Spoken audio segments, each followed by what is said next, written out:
This is Democracy Now! I'm Amy Goodman as we continue to discuss the mass shooting in El Paso, Texas, where an anti-immigrant white supremacist gunman shot dead 20 people, mostly Latinos, in a crowded Walmart.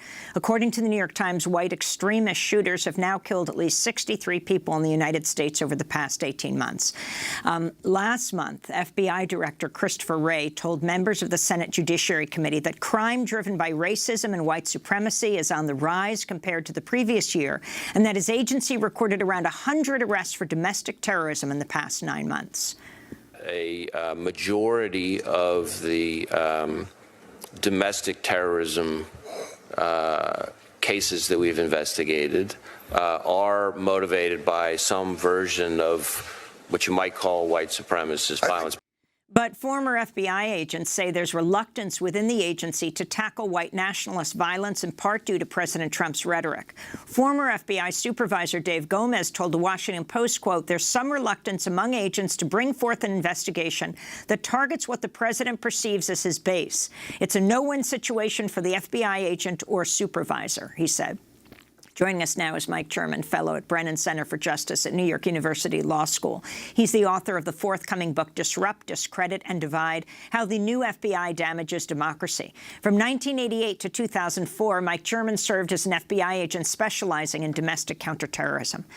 So we have this weekend of horror from El Paso to Dayton. We don't know exactly the motives of the Dayton shooter at this point. Killed 9 people, mainly African-American. He also killed his sister in that mass slaughter.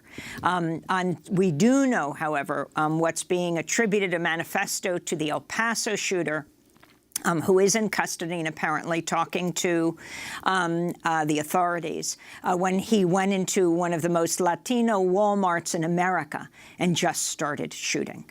Can you respond to what's taken place and talk about the words the president does not want to use, white supremacy, white nationalism, and how that affects investigations in this country?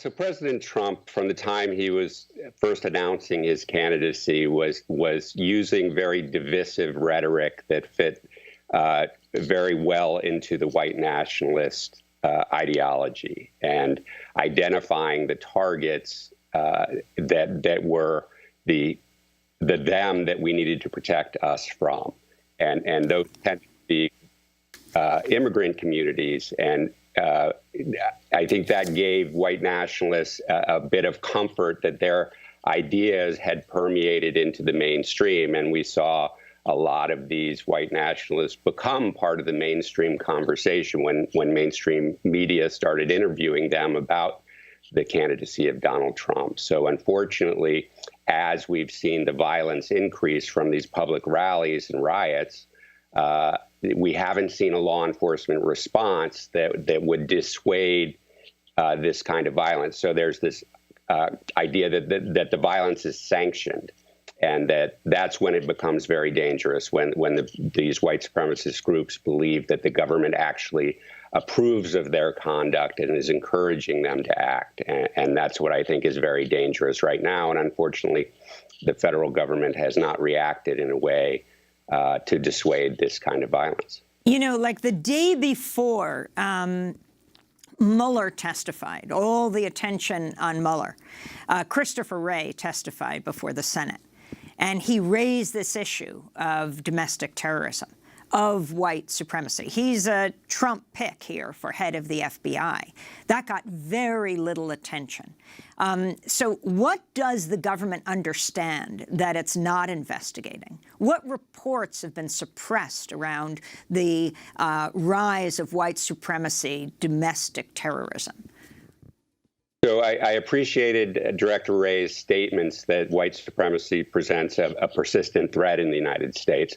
But unfortunately, their policies have actually masked how they use their domestic terrorism resources to make it harder for the Congress to understand how many of those resources are going toward white supremacist violence.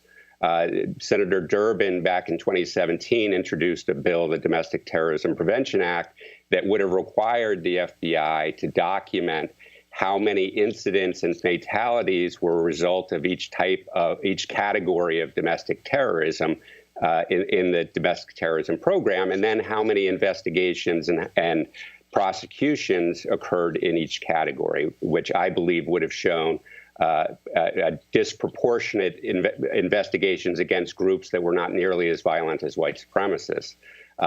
Instead of producing that data, what the FBI did was change the way they collect the data. So they grouped anarchists with anti-government militias under a category of anti-government. They grouped what had been a white supremacist category with what they had previously called black identity extremists, so that it would be harder to discern whether appropriate resources are going to where there are actually violent acts attributable to these groups. So this is a problem that's long-standing.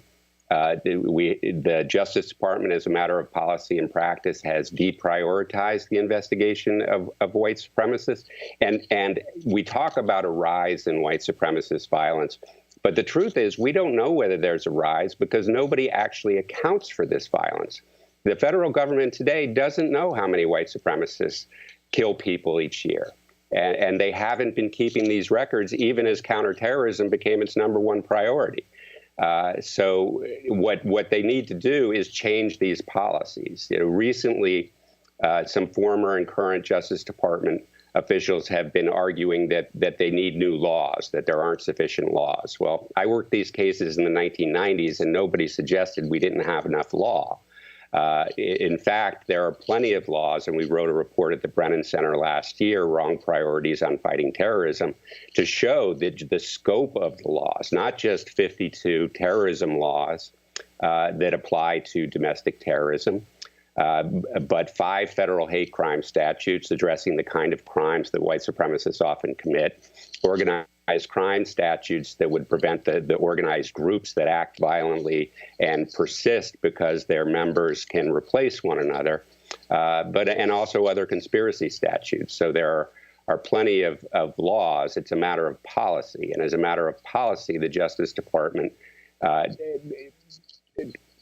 takes hate crimes and defers them to state and local prosecution. And only 12% of police departments across the country even report hate crimes. So we know that the state and locals aren't responding to this appropriately, yet the federal government just defers to them. Speaking to Fox News, Texas Lieutenant Governor Dan Patrick ordered the anti-fascist, anti-racist movement Antifa to stay out of Texas following Saturday's mass shooting at the El Paso Walmart. You know, I was looking at a story recently. I just saw in the last couple of days where Antifa is posting. They want to come to El Paso and do a 10-day siege. Clear message to Antifa: stay out of El Paso, stay out of Texas, basically. But we don't need them coming in on September 1st. We didn't need them to begin with before this happened. But I would say to Antifa, scratch Texas off your map and don't come in. So, I mean, here the lieutenant governor of Texas is being asked about the alleged gunman, and he targets Antifa. President Trump has also targeted Antifa. He recently said the anti-fascist movement should be considered a terrorist organization. Mike German, can you respond?